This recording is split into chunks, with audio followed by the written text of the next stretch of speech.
Welcome to Responsible Recreation, a segment of the Community Affairs Hour that features local guests discussing topics of interest to Western Colorado residents who love outdoor activities. I'm your host, Morgan Rossway of Colorado Canyons Association. Today my guest is Alex Martin, the Special Recreations Permit Specialist at the Grand Junction Bureau of Land Management Field Office.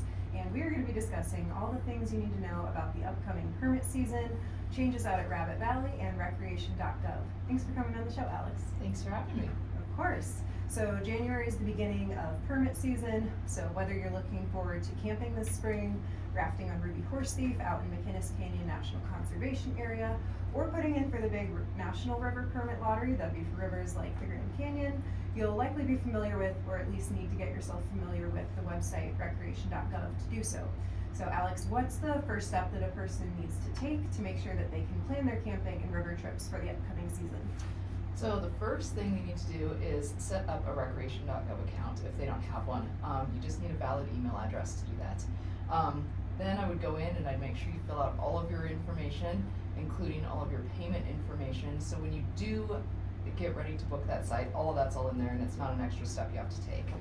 I would also go ahead and look at your specific area that you're hoping to book or get a permit on, and make sure that you know exactly when that day is that your weekend or day is going to open, and then maybe set an alarm or a reminder in your calendar. I'd also start to look at all the rules and regulations of that area, just so you have a good idea of what you're doing and what you need to bring with you. Absolutely. So what would be some ways that folks should be practicing leave no trace ethics when it comes to putting in for those permits or staying in places that do utilize a permitted system? So like I said before, when you set up your rec.gov account, go ahead and look at all those rules and regulations. They vary vastly sometimes from place to place, and that's kind of the planning ahead of your trip. It'll also help you know if you're supposed to only camp in a specific area. Some are open to more dispersed sites and you can camp wherever you want. Some are not. So just make sure you know what you're doing.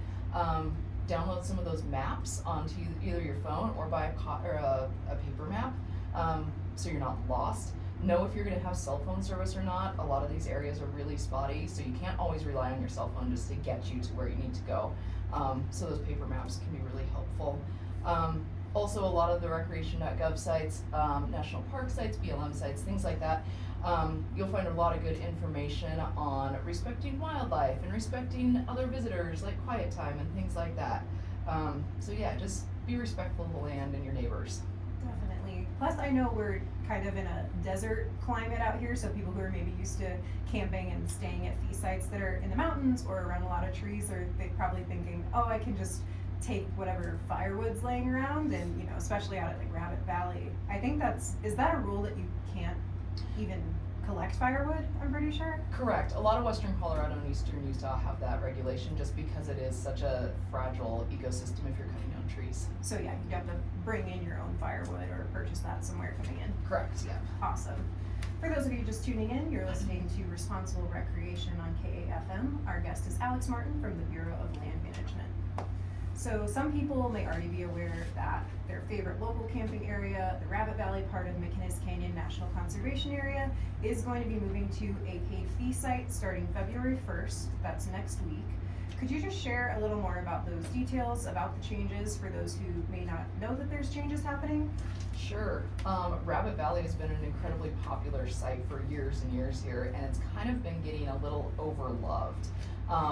So a year ago, we implemented a free permit system. We also designated campsites there, so it's no longer dispersed camping where you can kind of just pull over and camp wherever you want.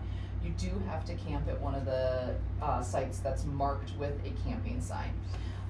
So that all happened last year. This year, on February 1st, we are moving to a reservation only, and that is through recreation.gov.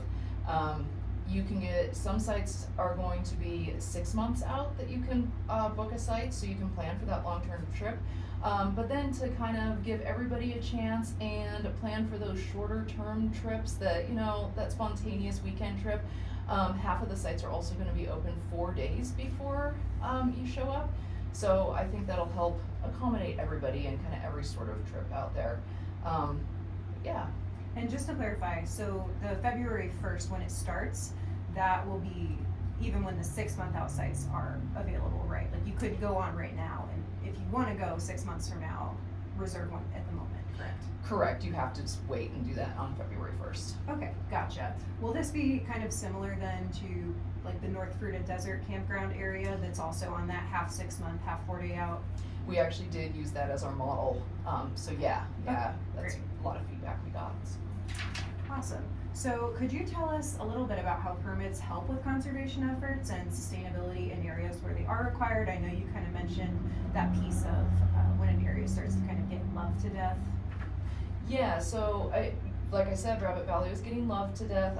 There's sensitive resources out there, including paleontological resources, plants, animals, things like that.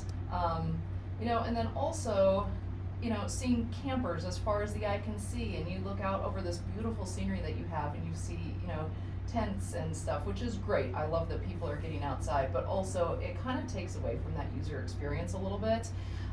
So that's what we're trying to reel back in here. Yeah, I heard it was really busy last season, even with switching to like the self-issued free permit. Wasn't there some pretty full weekends for a lot of people? Yeah, especially in the spring and fall, those shoulder seasons when the mountains are still closed, that's kind of when we start to see all of those really big numbers all over the place in the desert. Yeah, definitely. So for folks who are otherwise looking to raft and maybe camp on Ruby-Horesethief this season, could you share a little bit about what that permit window and things for people to be aware of when they're applying for Ruby-Horesethief permits?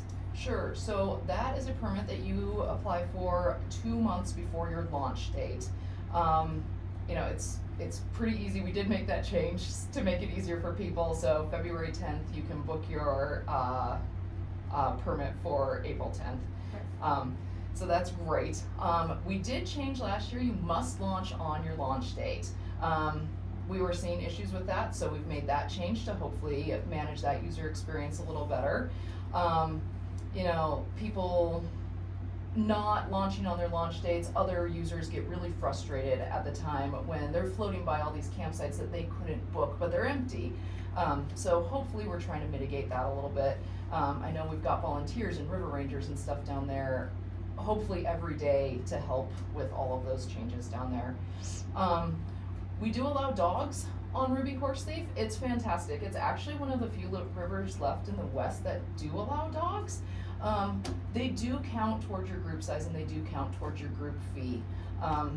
We have a limit of 2 dogs per campsite, but it's something that our users really, really like, that they can still bring their dogs on a river trip, especially something like Ruby-Horesethief where it's nice and mellow and everybody can have a great time.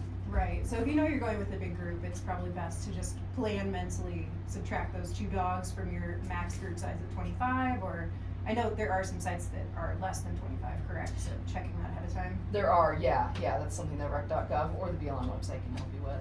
Awesome. And I know fires are kind of on and off, yes and no for Ruby-Horesethief. What's the best rule of thumb for people to find that out? Ruby-Horesethief actually does have a fire ban from Memorial Day to Labor Day. It's actually a permit stipulation. We've had several fires down there due to different things, and that's kind of just the easiest way to mitigate that. With fire bans going on and off all the time, it's such a sensitive ecosystem down there, and there's so many people that's just a permit stipulation now. So Memorial Day to Labor Day, no fires on Ruby-Horesethief. Got it. And something people I don't think realize is that it is still required to bring a fire pan even within that window where fires are not allowed. Correct? Could you tell us a little bit more about the philosophy behind why you should still always bring a fire pan even if it's literally a turkey basting pan? That is a requirement, and that kind of comes from Colorado Parks and Wildlife and the BLM. It's in case of an emergency. If for some reason we do get those weird summer storms where it drops the temperature and it'll pour rain, and if you've been in the river all day and your clothes are wet, you can get hypothermia still. It's crazy and it happens rarely, but it's possible. So having that fire pan gives you a dry spot to start a fire. Something else I've heard people say is like all of a sudden they'll get down there and their stove stops working. So what are you gonna eat? How are you gonna cook? In those situations, we do allow a small fire in your fire pan Out of necessity. Out of course. necessity, yes. Awesome, good to know.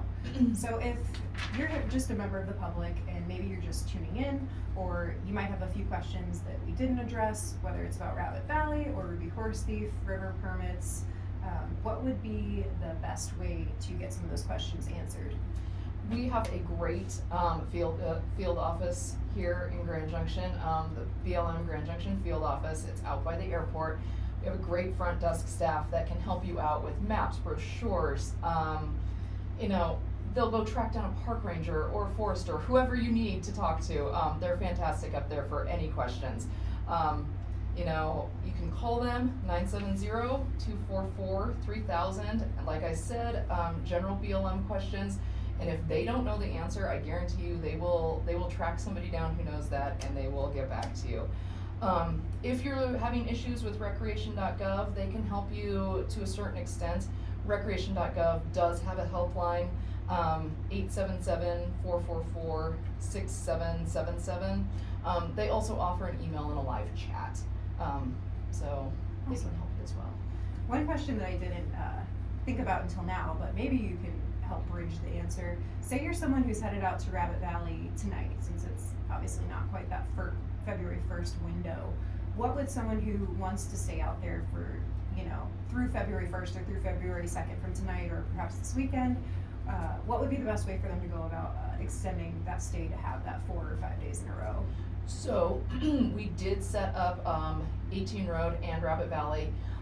You can be standing in your campsite and book a site. So if you see that A3 is available, you can use your smartphone or you can call recreation.gov and you can book that site right then and there. So if you're going out there this weekend and you want to stay through next Thursday or next weekend, just when February 1st rolls around, get on your phone or call rec.gov and book that site through there, through those channels. Yeah, thank you so much. You've been listening to Responsible Recreation on KAFM's Community Affairs Hour. I'm Morgan Rossway, the Volunteer and Outreach Coordinator for Colorado Canyons Association. Our mission is to share education, stewardship, and awareness of the 3 national conservation areas here in Western Colorado. For more information on upcoming events, to become a member or volunteer, you can always find more information on our website at www.coloradocanyonsassociation.org. I'll be back next month with another episode of Responsible Recreation, but in the meantime, please enjoy and take care of your beautiful public lands.